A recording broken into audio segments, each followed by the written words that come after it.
The traditional home of Italian motor racing for over half a century, and the scene today of the Italian Grand Prix, round 13 of the 15-round 1983 World Championship.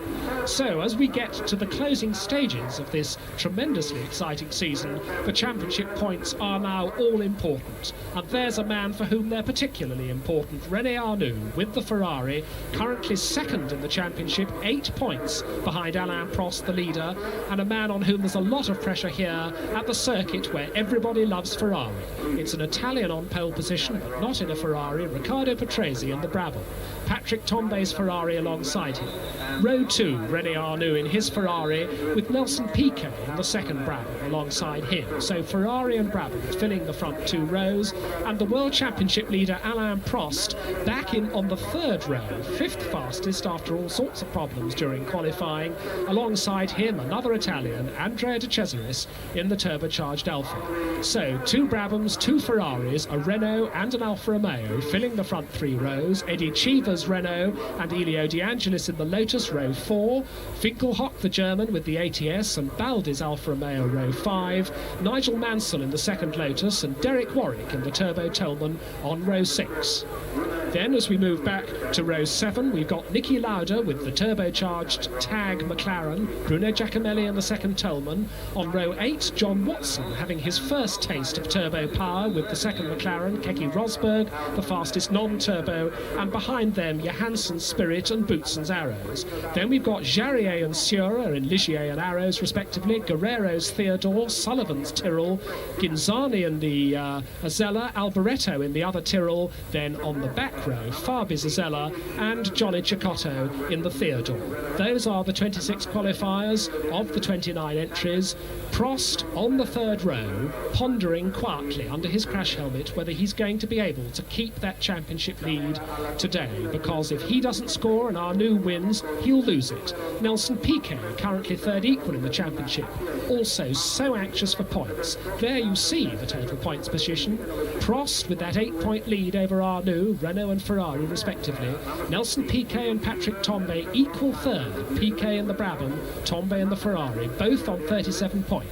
Keke Rosberg still 5th after his early season charge, but now well out of the competitive running with his non-turbocharged Williams, and John Watson 6th and hoping to do better now that he's got turbocharged power.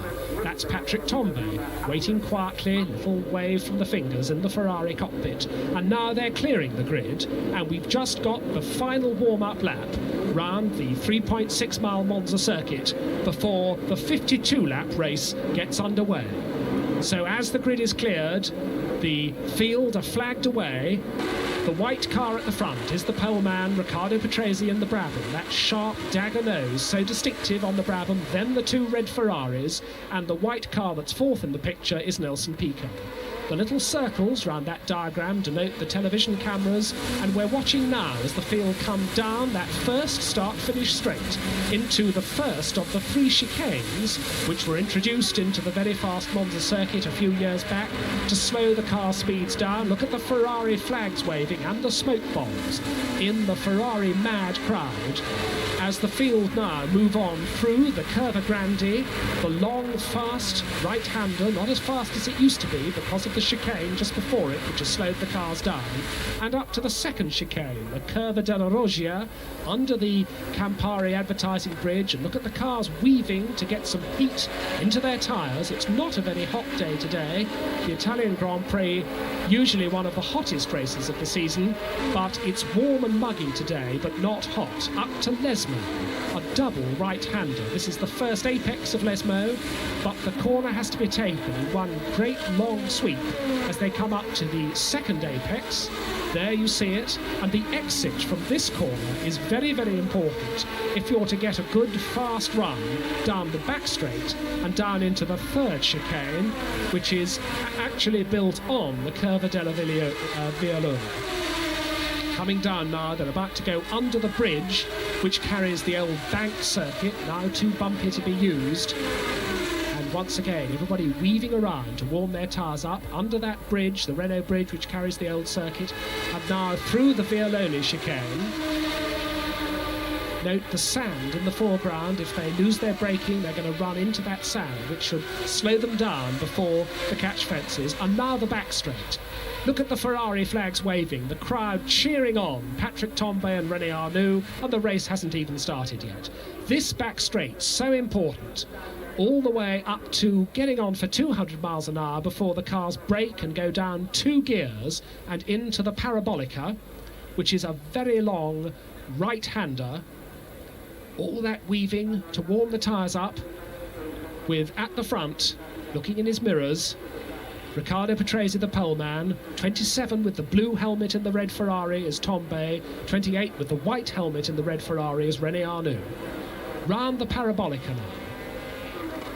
A tight entry, a slightly shallower exit as the cars come powering up into 4th, up into 5th for the dash over the start-finish straight. And now they're coming back to take up their positions. 13 rows of 2 cars each. 31, the blue Azella, that's Corrado Fabi, who's starting at the back of the field with Johnny Cicotte's Theodore, and Derek Ongaro, the starter, who operates those lights you see in the top left-hand corner. He's going to wait until the field are all assembled, then he'll press the button for the red light and then the green, and on the green the race will start. Brabham, Ferrari, Brabham, Renault and Alfa Romeo on the front 3 rows. All the field now present and correct, with the course cars with their lights flashing behind. Wait for the red light. The engine notes are rising. There's the red light. Now wait for the green. There it is. And a very good start from Eddie Cheever, the yellow car coming through the middle, but it's Patrese who takes the lead. It's Tambay's Ferrari second, but Piquet's attacking already. Piquet up the inside of Tambay. It's Ferrari's first and second. Patrese, Piquet, Tambay.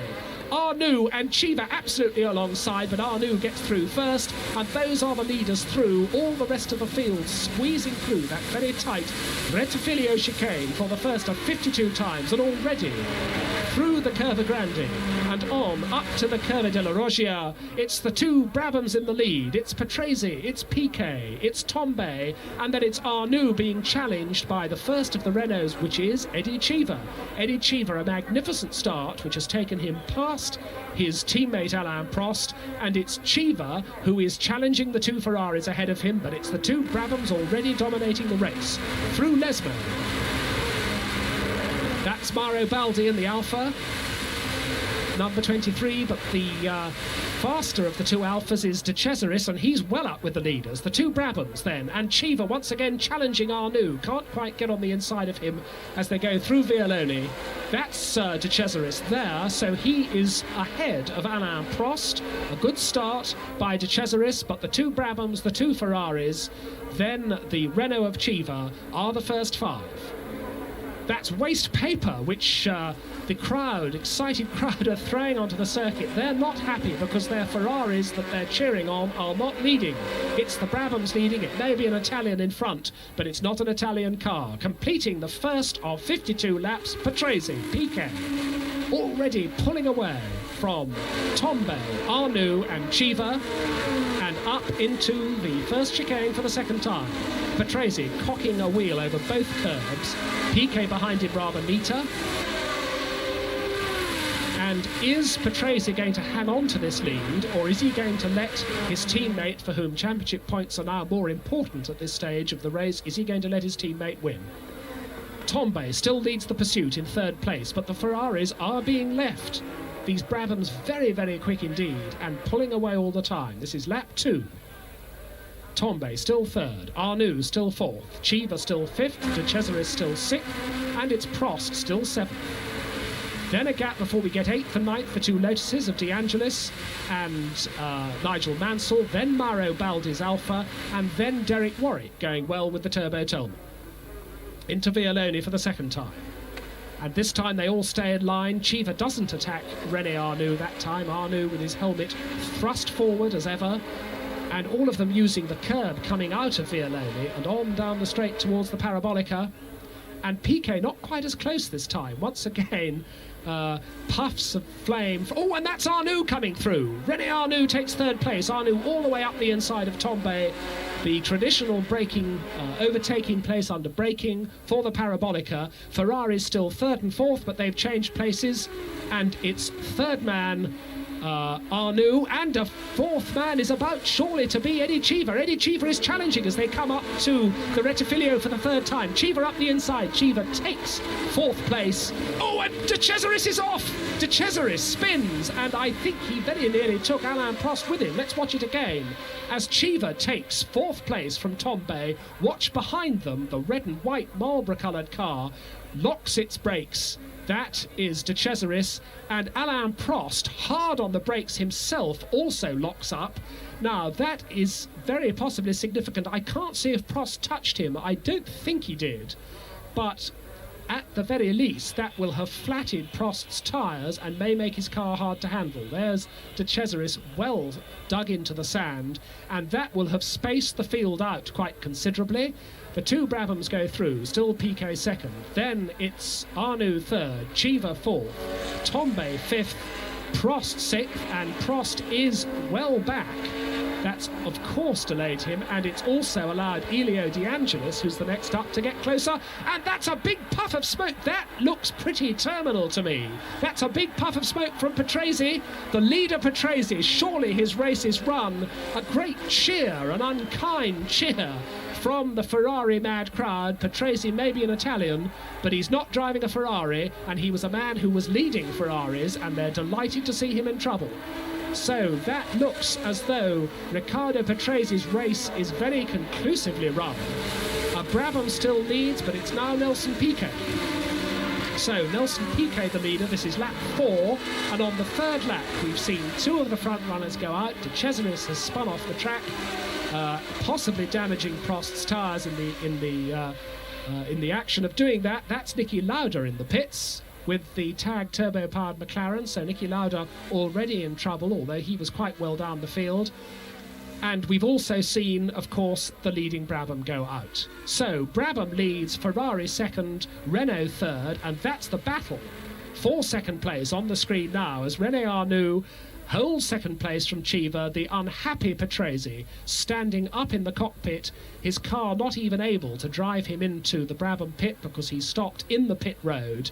And meanwhile, the first six on their way. That's Patrick Tombe, now in fourth place in Ferrari number 27. And there's Piquet the leader, and look at that lead into Parabolica. Arnoux second, Cheever third, and Tombe definitely falling back in fourth place. Prost is fifth, and Prost is being challenged by sixth man Elio De Angelis. Both of them with Renault engines. Obviously, Prost with the Renault chassis, and De Angelis with the Lotus chassis. The Lotus chassis clearly a very effective piece of equipment here, and Prost perhaps delayed by tyres that may no longer be giving of their best after that horrendous piece of crash braking he had to do to avoid clouting De Cesaris having an accident in front of him. But that's Arnoux and Cheever, and nothing wrong with Cheever's car because he is giving Arnoux a lot of pressure now on lap 5 as they go through Lesmo. Here's the second Lesmo apex, and Arnoux seems to pull out a little bit there, but very, very quick down the straight is the Renault. Even quicker down the straight seems to be the leading Brabham of Piquet, because look at that lead he's got. He's going into Vialoni well before the others come under the bridge. There's Tombe fourth, and there's Prost under pressure in fifth place from De Angelis sixth. And the battle now for seventh place, and oh, there's another explosion there. That is Mauro Baldi's car. Mauro Baldi's Turbo Alpha looks just like the sort of failure that afflicted poor Riccardo Patrese, and I would think that Mauro Baldi's race must also be run. When these turbocharged cars go bang, they go bang very visibly. And as we watch René Arnoux now in second place, Mauro Baldi making his slow way towards the pits, and that means that Alfa Romeo, with only 5 laps completed, they're on their 6th now, Alfa Romeo's Italian Grand Prix has all come to nothing. Here's the second place battle once again. And Cheever driving a superb race, the lanky American who of course now lives in Italy. in fact has spent most of his life in Italy, former kart racing champion, very effective Formula 2 driver, and now going very well in the Renault team, and clearly happier today with his car than the championship leader Alain Prost. So what he needs to do is to overtake René Arnoux, not only for his own glory, but also to reduce René Arnoux' points and increase the chance for Prost. That's Stefan Johansson, the Swedish driver with the Honda-powered Spirit, parking. So that looks like another mechanical failure. Always Monza, a race of attrition mechanically. It's a very, very fast circuit indeed, and look how Elio De Angelis has closed up now on Prost. Prost himself is closer to Tombe. I don't think Tombe is very happy in that second Ferrari. He's certainly nothing like as quick in comparison with the others as he was in practice yesterday, and although he's able to pull out a little bit on the straights, Prost and De Angelis are closing all the time. There's our leader, Nelson Piquet. There's the second place battle. Arnoux versus Chiva, Ferrari versus Renault. And behind them, under pressure now in fourth place, is Patrick Tombe, ahead of Alain Prost, who, whatever problems he may have with his tyres and with his car, is determined to keep piling up the championship points and preserve that lead. Tombe and Chiva. Arnoux and Chiva, I should say. Here is Tombe with Prost and De Angelis, and Prost can't afford to let up for a second. He can't afford to wait and look for a gap round Tombe, because by doing so he may leave a gap himself, and that would allow De Angelis to go through the very distinctive high wing, four-decker wing on the back of that Black Lotus. You can see it clearly when you get a rear view of the car. Tombe, and the Ferrari flags waving, and we're going to see the distance now between the leader, Piquet, and the second place battle. They made it 4.8 over that white line. So 4.8 is the gap between the leaders, and that's the gap back to the fourth place battle with Tombe and De Angelis really giving some pressure there to Alain Prost, and Prost has dropped back a little bit on Tombe because he's now got his mirrors full of Elio De Angelis, and he's got to concentrate on keeping the door shut, otherwise he could well lose his own place.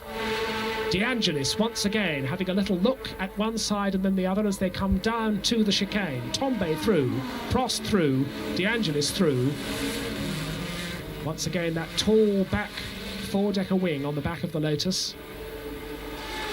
And we're back with the second place battle. Arnoux using the curbs, and Arnoux showing all the indications of driving as hard as he possibly can in the Ferrari, and he can't shake off Eddie Chiva. Lesmo, the second Lesmo. A glimpse there of Niki Lauda, who's come out of the pits, and Lauda about to be lapped. He's lost several laps, in fact, in the pits. About to be lapped by the leader, and here comes the second place battle again. There, Piquet out of the picture before we see Arnoux and Chiva coming down to the Vialoni curve. And then Tombe, Prost, and Prost almost completely hiding as they came towards us. Elio De Angelis with that very effective Lotus. Nigel Mansell a bit further back and not going quite so well on this occasion. And down to the Parabolica. De Angelis just wondering whether he should have a go up the inside of the Renault of Prost. Decided not to that time, but they're very, very close indeed. And we're back with the second place battle. Arnoux crosses the start-finish line to start his 11th lap. Still Niki Lauda ahead of Nelson Piquet and about to be lapped as the leader goes through the Rettifilo. Lauda keeping well over to the right of the road and allowing Piquet through on his way. And although Lauda has lost several laps, I think that every race mile that the McLaren team can put on these new TAG Turbo McLarens is going to be very valuable experience, which will all build up towards making these cars as competitive as possible for next year. But while Lauda is perhaps indulging merely in race testing, I have to tell you that John Watson is doing a magnificent job in the other McLaren. That's Stefan Johansson's Spirit Honda parked by the side of the road.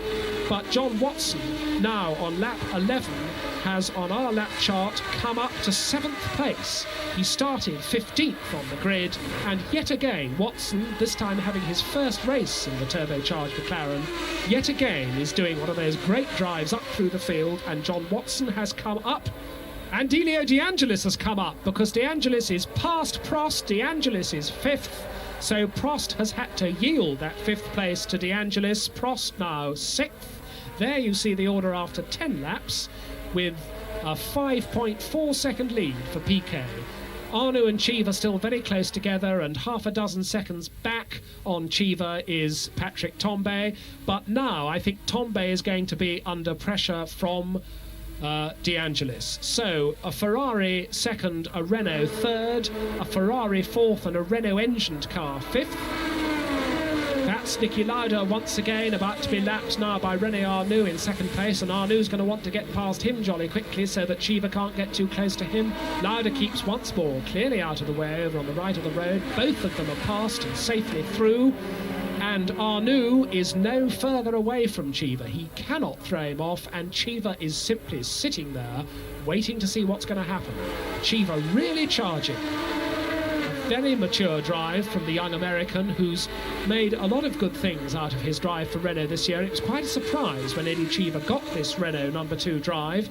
A lot of people thought it was going to go to Derek Warwick. Warwick, of course, staying with Tolman, and Warwick currently going quite strongly, although out of the points. He's now behind John Watson in 8th place. Arnoux and Cheever.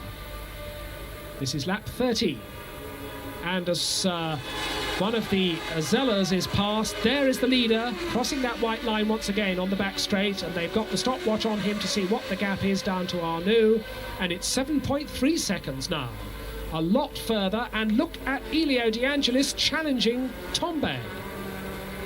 Tambay doesn't look as though he's going to be able to fend De Angelis off. De Angelis has found a way around Prost. He's an Italian driving in front of the Italians. He may not be in a Ferrari, but he's determined to put on a good show. The Azella that we saw earlier coming into the pits, that is Piercarlo Ghinzani. Started on the penultimate row of the grid. He's been running round near the back of the field, and obviously all not well with his non-turbocharged V12 Alfa Romeo powered Azella.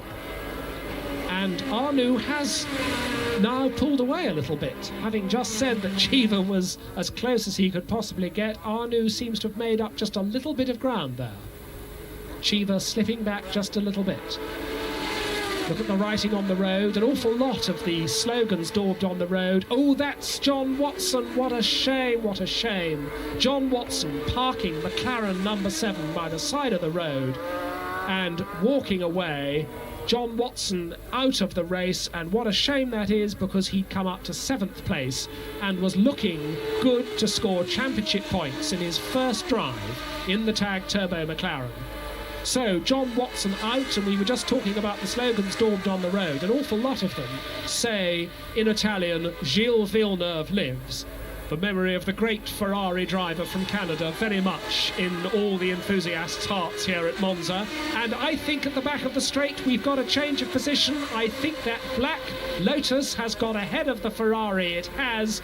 Elio De Angelis past Patrick Tambay just out of our sight there. And De Angelis therefore has moved ahead of Patrick Tambay into 4th place. And goodness me, that hasn't pleased the crowd at all. So leader Nelson Piquet just through the Rettifilio there. A pause before we get Ferrari in 2nd place, Arnoux. Renault in 3rd place, Eddie Cheever. The new 4th man in the Lotus Renault, the Italian Elio De Angelis, is 4th. Patrick Tambay demoted to 5th place, and 6th is still Alain Prost, the championship leader in his Renault. So the Ferraris and the Renaults battling away, but battling away for the also-ran positions, because still Nelson Piquet looking so secure and so quick, well out in front, with a lead which on our stopwatches is almost 8 seconds. through the sunshine and shade. There goes Piquet. This is lap 22. And Piquet looking so secure. Oh, that's a moment there for one of the Tyrrells. That must have been Danny Sullivan there, having a little bit of a moment. But Piquet looking very, very secure indeed at the front of the field.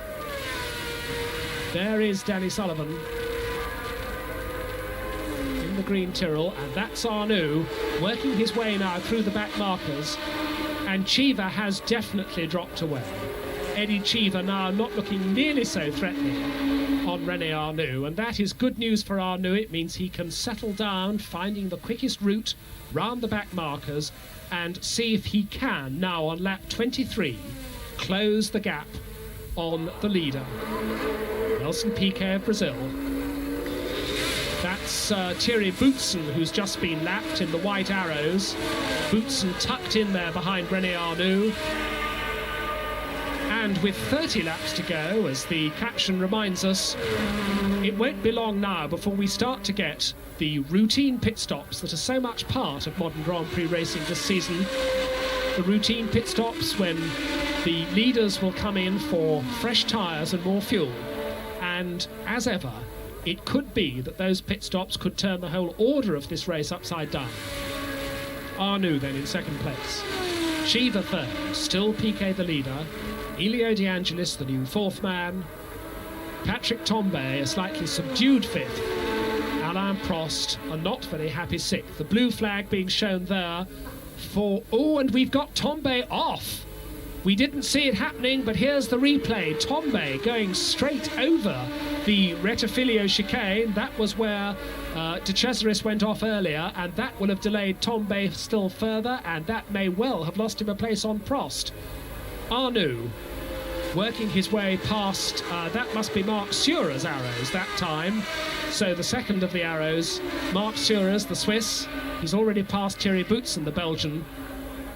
And Arnoux away and has put Sure between him and Cheever.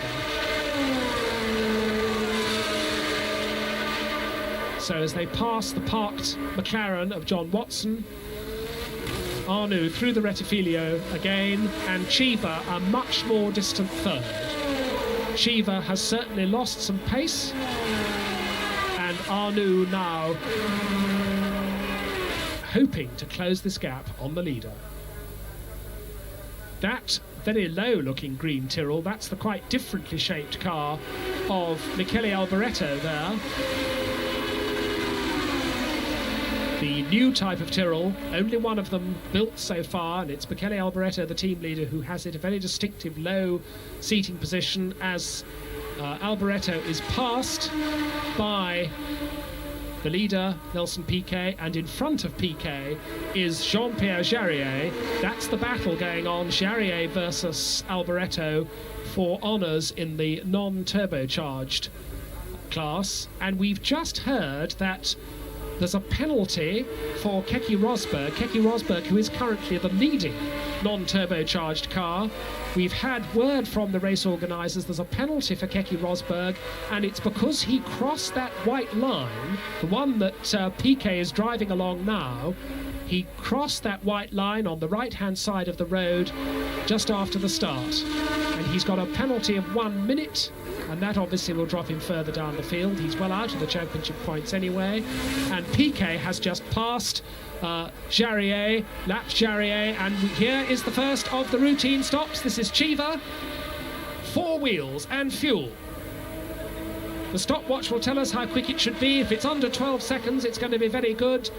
One of the back tyres is done, both back tyres. Oh, and he's away already. 11.6 seconds, 11.59 seconds. Eddie Cheever into the pits and out. The car was stationary for 11.59 seconds. That's how long it took the Renault mechanics to change 4 wheels and put in fuel. Elio De Angelis has also made his stop, and he's in and out of the race. And of course you have to remember that the actual time lost is greater than 11.59 seconds for Cheever, because he had to come in and go out again, and that all involves slowing down and accelerating. And now that will mean that we've got all the pit stops to come for the front runners, because Arnoux in the picture now is going to have to stop. He's now in a much more comfortable second place because Cheever has disappeared completely from his mirrors in making the pit stop. But Arnoux will himself have to stop. Piquet will have to stop. Cheever has stopped. Tambay and Prost will all have to stop. And that could well make quite a difference to the order. It only needs a mechanic to fumble a wheel change. It may be that there's a jammed wheel nut, and that's Arnoux in now. Arnoux rocketing down the pit road at tremendous speed. The stopwatch starts now as he's come to a halt. The Ferrari mechanics with their red crash helmets and flame-proof gear. One mechanic takes the attire off, the other puts it on, and he's away in 11.99, clearly away. So that has made, interestingly enough, very little difference to the battle between Arnoux and Cheever, because their pit stops were both just under 12 seconds. And so as Arnoux comes through the Rettifilio on his new tyres, he's going to have to go a little bit carefully for the first half lap while he scrubs in his new tyres and just settles down. But that means that he has come out ahead of Eddie Cheever, and so they have gone back almost exactly into their respective positions. Piquet still has to stop. It's lap 26. Tambay and Prost both still have to stop, so we've got Piquet the leader, Tambay in second place and Prost third. Arnoux after his stop is fourth. Cheever after his is fifth. Derek Warwick is now sixth, but he's still got to stop, and Elio De Angelis following his stop is seventh. That's Tambay getting the blue flag to help him past the arrows of Seurat and Boutsen. And that's a Renault, that's the Renault of Alain Prost, and he's going jolly slowly on the back straight. René Arnoux comes past Alain Prost. So Arnoux takes third place. It's not Eddie Cheever, according to the caption it is, but that's number 15. That's Alain Prost, and he's going rather slowly towards, I would guess, the pits. This could be his routine stop, but he'd be going a lot quicker into the pits if he didn't have a problem. So, obviously, all not well with the World Championship leader. Prost comes into the pits.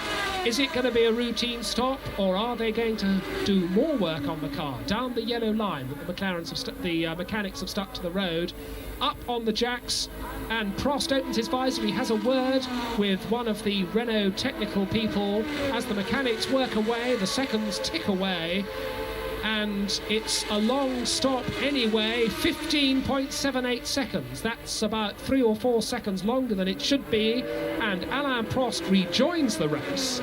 But I have a suspicion that all is not well with that car. Prost back in the race then, and Piquet still leading. Tambay, Ferrari, now second, but he still has to stop. René Arnoux, who stopped, is now third, and Eddie Cheever has gone by into fourth place. And Prost, I think, is still going slowly. Whatever that problem is, he is still very definitely going slowly as he goes through the Curva Grande now, not even taking the full racing line. That's Keke Rosberg going through much more rapidly in the Williams Cosworth, and that's the leader.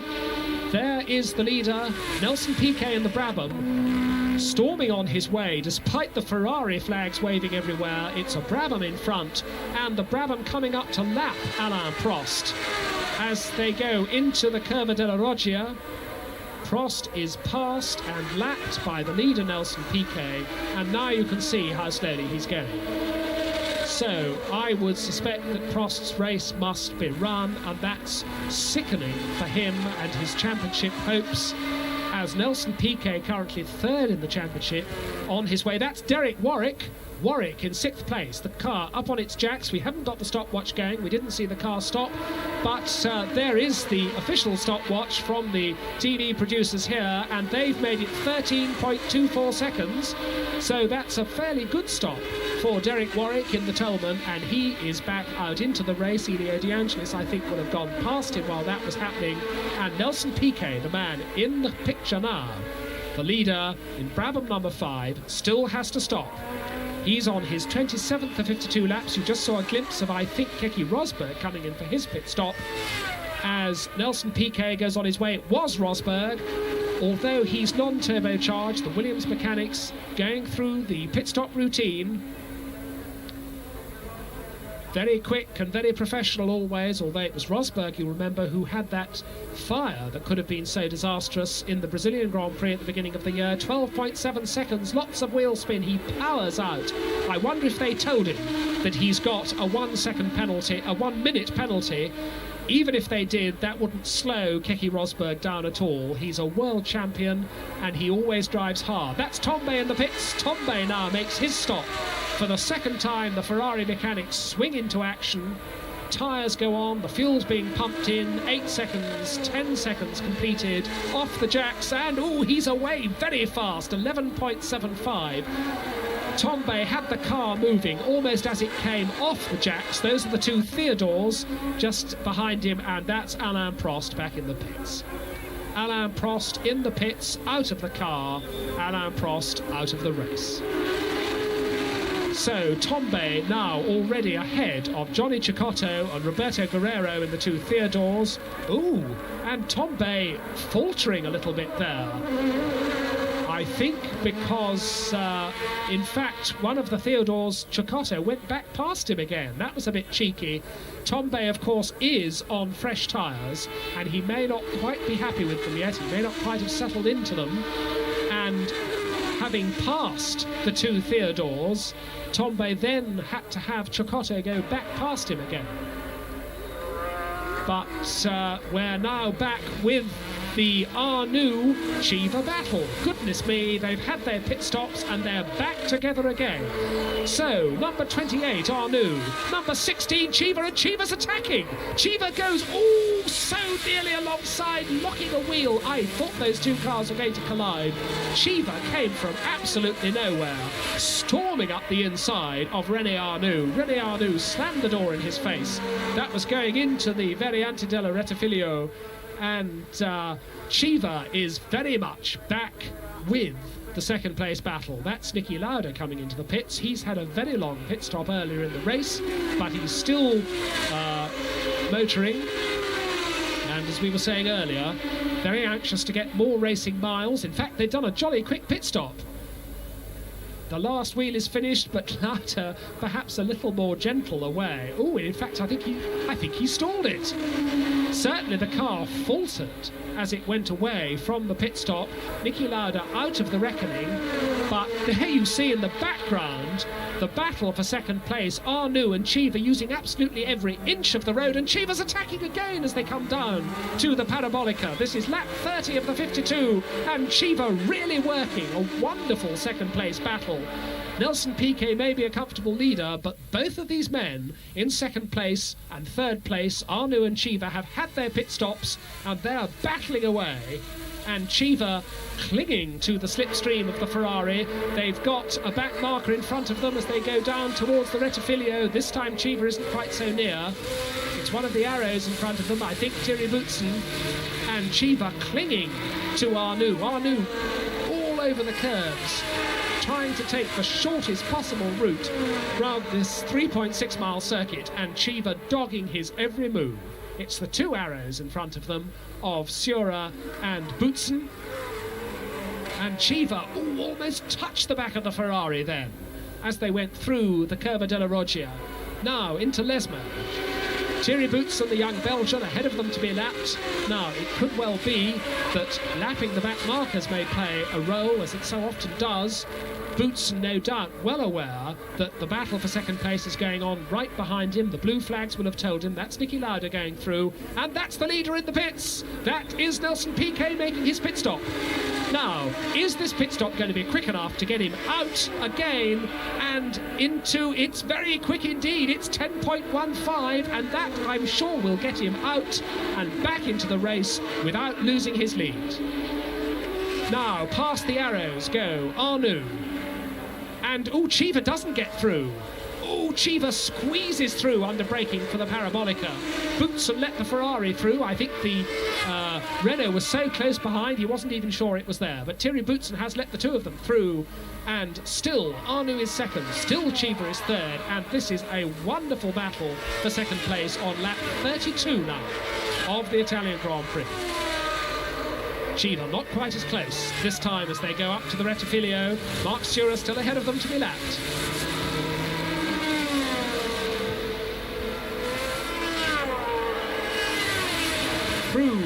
Curva Grande, on towards the Curva della Roggia.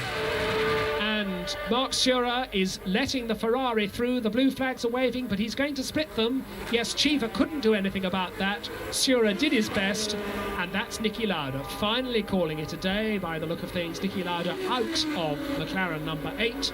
So sadly, both of the McLarens out. Niki Lauda delayed early in the race and always out of the running. John Watson, you'll remember, a fine drive up to 7th place before he retired. But Arnoux and Chiva absolutely tied together. Half a second is the official gap. Tombe still 4th, De Angelis 5th, and Warwick 6th after his pit stop. So Warwick in the points at the moment for the second time in 2 Grand Prix. But what about this battle between Arnoux, number 28, the white helmet in the red Ferrari, and Chiva, the red and blue helmet in the yellow Renault? Coming down into Parabolica now. Chiva safely past Marc Surer and trying to make up the gap that was caused when they were working their way past Surer, Arrows number 29. On the start-finish straight, this is coming up now to start their 33rd of 52 laps. And Arnoux seeming now to pull away a little bit. 20 laps to go. Oh, and Chiva taking every inch of the road and quite a bit that shouldn't really be there, over the curbs with the Renault to try and make up 100th of a second here and 100th of a second there. Arnoux second, Chiva third. And still Nelson Piquet, a magnificent leader, having come in for his pit stop, done it absolutely right. Immaculate performance as ever by the Brabham mechanics. It was the Brabham team and Gordon Murray who first started the current fashion for routine mid-race pit stops, and Piquet out of the pits and back onto the track without losing his lead. So Piquet's Brabham the leader on lap 33. René Arnoux holding the slenderest of second places from Eddie Chiva in Ferrari and Renault respectively. Patrick Tombe still 4th in his Ferrari, but a long way down now. 5th Elio De Angelis in the Lotus. 6th Derek Warwick in the Tolman. Down the back straight towards the Parabolica goes the second place battle, the 2 Arrows behind.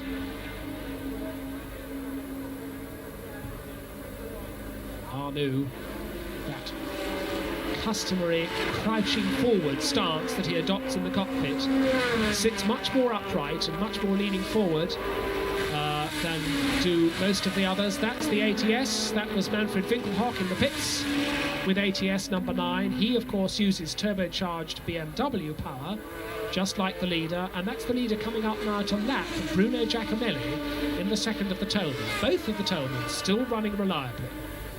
And it's now 10 laps left to run. This is lap 42.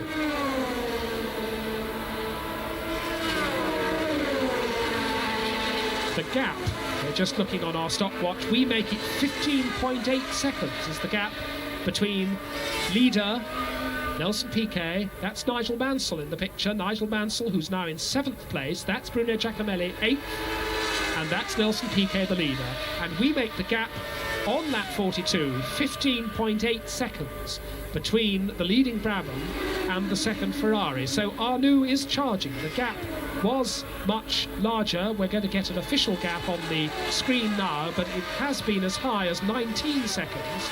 And that shows that the Ferrari is definitely making up a little bit of time. Whether it's enough with only 10 laps to go remains to be seen, but that's Arnoux just lapping Dennis Sullivan in the Tyrrell there, the green car, with Chiva there in 3rd place, and Chiva has definitely been dropped, and 10 laps left to go there. That's Keke Rosberg coming down the main straight, still wearing world champions number 1, but not for much longer, of course.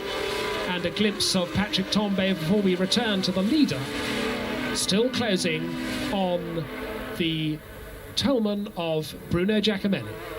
Bruno Giacomelli in the Tolman, the Italian in the English car, and I think that Nelson Piquet is certainly picking his way fairly carefully past these back markers, but of course we don't know. The reliability of the Brabham has not always been of the best. We've already seen pole position man Riccardo Patrese blow his engine asunder after only a couple of laps into the race.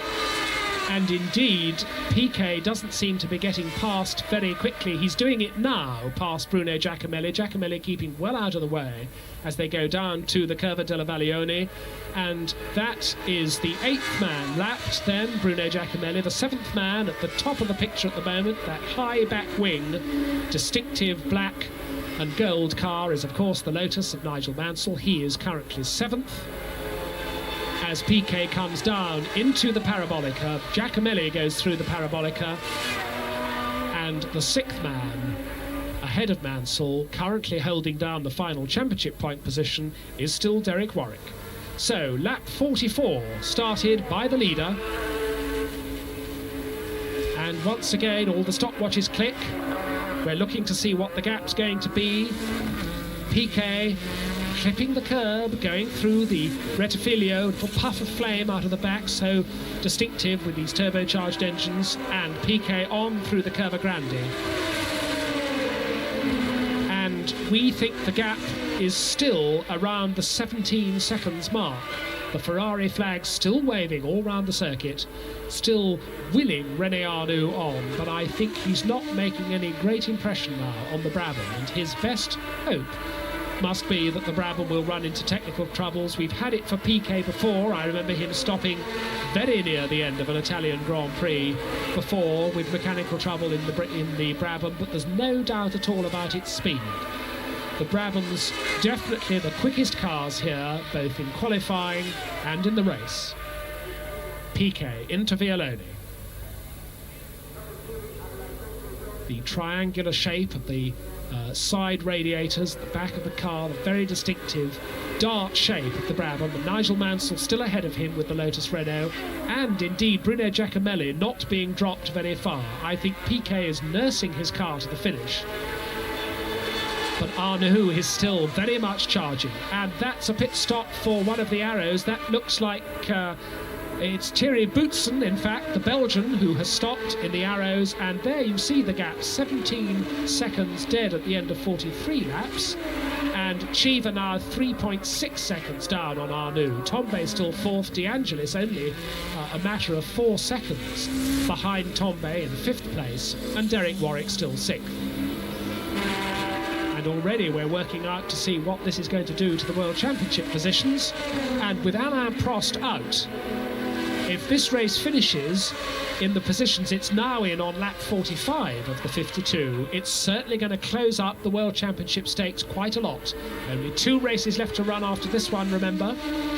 And this is going to put Nelson Piquet, if he can carry on to the end and earn his 9 points, it's going to put Nelson Piquet very much back into the World Championship hunt after a race that's after a year that's frequently been very unlucky for him. That's Danny Sullivan in the pits with the Tyrrell number 4 as Piquet goes on his way. This is lap 46 now. And that's Johnny Cecotto going through. That's number 12 Mansell. And that is Piquet the leader. Down to the Parabolica once more. Still Bruno Giacomelli following him.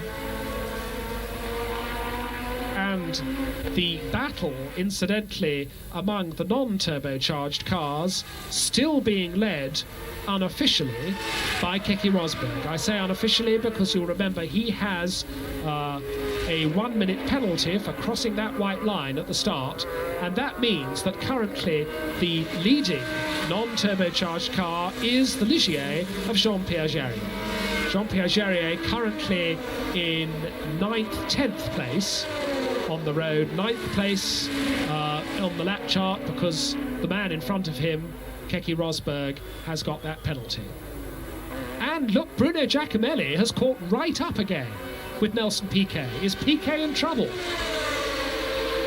Nigel Mansell has got the Theodores ahead of him to lap in front of this little gaggle, but Bruno Giacomelli was right up there with Nelson Piquet. Piquet's pulled out a little bit now, but Piquet, the leader, having lapped Bruno Giacomelli, is certainly not getting away from him. And this can mean only one of 2 things. That's Guerrero 33, Mansell 12, and Cecotto 34. Nigel Mansell currently sandwiched by the 2 Theodores, one of which he's lapped, the other of which he's trying to lap. And that little bit of traffic ahead now of, as Mansell goes past Cecotto. Ooh, Mansell has to use every inch of the road. I don't think he's very pleased about that. Mansell almost going on the grass to pass Roberto Guerrero and Johnny Cecotto in the two Theodores. But the progress of Piquet can only mean one of two things. Either Piquet is simply nursing his car home, knowing that he can keep, or confident that he can keep ahead of Arnoux, or it may be that he's got a bit of problems. Now look at Mansell almost being forced onto the grass to pass Roberto Guerrero in the Theodore, the other Theodore following behind of Cecotto. Piquet still on his way, still dogged by Bruno Giacomelli, the two Theodores going through of Guerrero and Cecotto, then Piquet, who's got to pass them just as Nigel Mansell had to a lap ago. The two Theodores having their own private little battle, I think. Maurice Nunn's team still, of course, relying on non-turbocharged Cosworth power for the Theodore team. And now the four of them, the two Theodores, the leader Piquet and Bruno Giacomelli, all tied together. The Theodores running at the back of the field, almost 2 laps behind now. And Piquet is passing one of them. He's passed Cecotto. He's not past Guerrero. He has to sit between them just as Nigel Mansell did. And Mansell well ahead now. Mansell with that high back wing. 13.9 seconds is the official gap now. So it's closed again. And Bruno Giacomelli passes Johnny Cecotto, and Nelson Piquet is still stuck behind Roberto Guerrero. So Piquet has lost a lot of time on second man Arnoux. We're now on lap 48. In fact, they're starting their 49th, so 4 laps left to go now. And Piquet has passed the Theodore, so is Bruno Giacomelli, and Bruno Giacomelli looked as though he was going to unlap himself on the leader then as they went down to the Rettifilio. Now that must be pretty unsettling for Nelson Piquet. He won't like that because he's got Giacomelli in 7th place trying very hard behind him, and Giacomelli would be rather glad of 6th place and a championship point, and I don't think he likes sitting behind the leader getting stuck. So what's Piquet going to do about that? The blue flag, and look at those two Theodores battling away through the Curva della Roggia.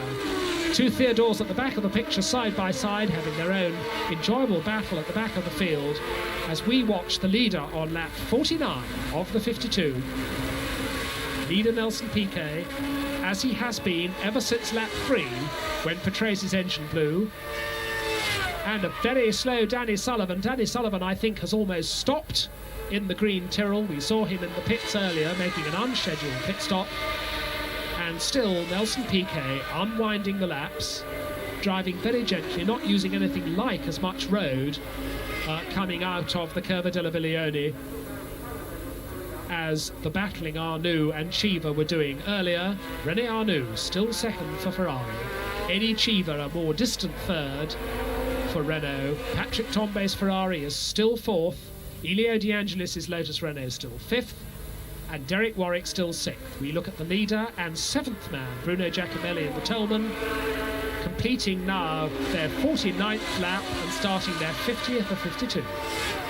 Down once more to the Rettifilio, the corner which caught Andrea de Cesaris out so early in the race and very nearly took Alain Prost out with him. Alain Prost, you'll remember, already retired from the championship points hunt today.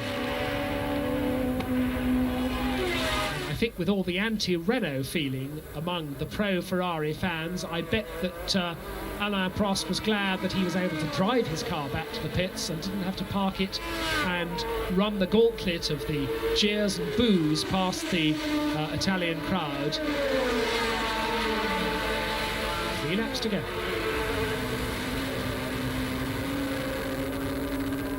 Still Nelson Piquet, a comfortable leader. Still Bruno Giacomelli in 7th place, tucked in behind the Brabham BMW. That's Nigel Mansell ahead in 6th place, and that is why Bruno Giacomelli is driving so hard. Nigel Mansell, I'm sorry, in 7th place. Bruno Giacomelli 8th, of course. Still the battling Theodores, with Cecotto now ahead of Guerrero, and that is our second man, head forward in the cockpit as ever. René Arnoux in second place. This is lap 50. I make the gap now 11 seconds, 11.2 to be exact. 11.2 seconds, that's what it's come down to. But less than 3 laps is what René Arnoux got left to close and try to make the difference between 9 points and 6. Still the two Theodores battle, still the Ferrari flags wave as René Arnoux comes up to complete his 50th lap. 2 laps to go for René Arnoux. Less than 2 laps to go for leader Nelson Piquet. The gap now down to less than 11 seconds. Over the curbs goes Arnoux. He's driving as hard as ever. And his turbo V6 Ferrari is sounding as strong as ever. But it's going to have to fly if it's going to make up the distance now on these closing laps. There's the leader. There's Bruno Giacomelli still tucked in behind him. And still tantalisingly in front of Nelson Piquet is the 7th man, Nigel Mansell. Under the bridge that carries the old circuit.